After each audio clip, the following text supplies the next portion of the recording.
Danielle video. Sorry that it's taken me so long to make. I was moving and the rock candy that we're going to be making took a little longer than I thought it would.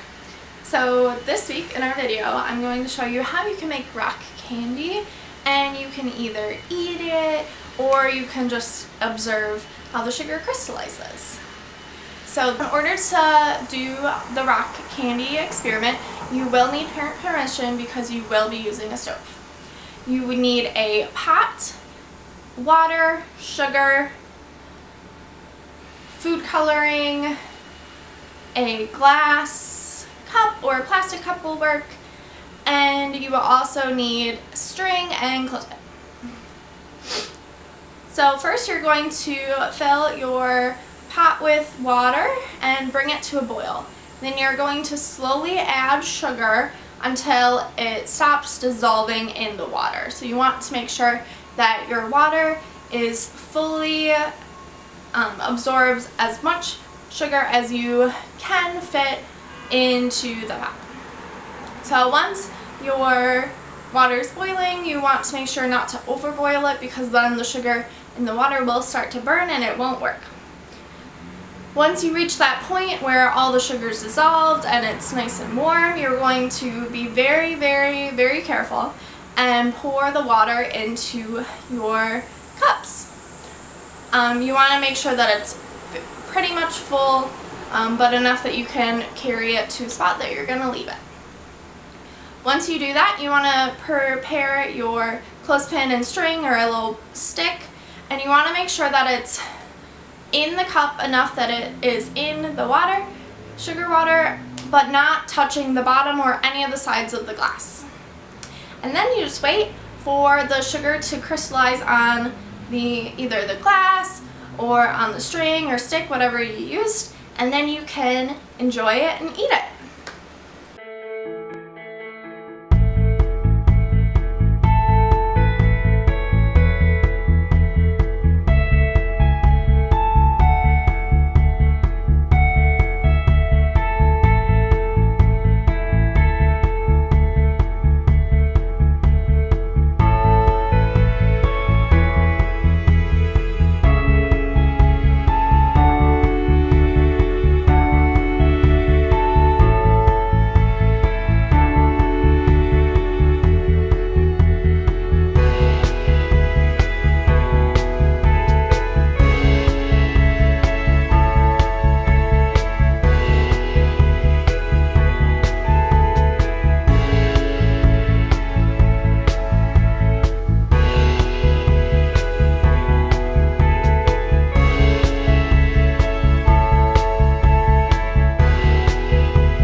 and she says hi.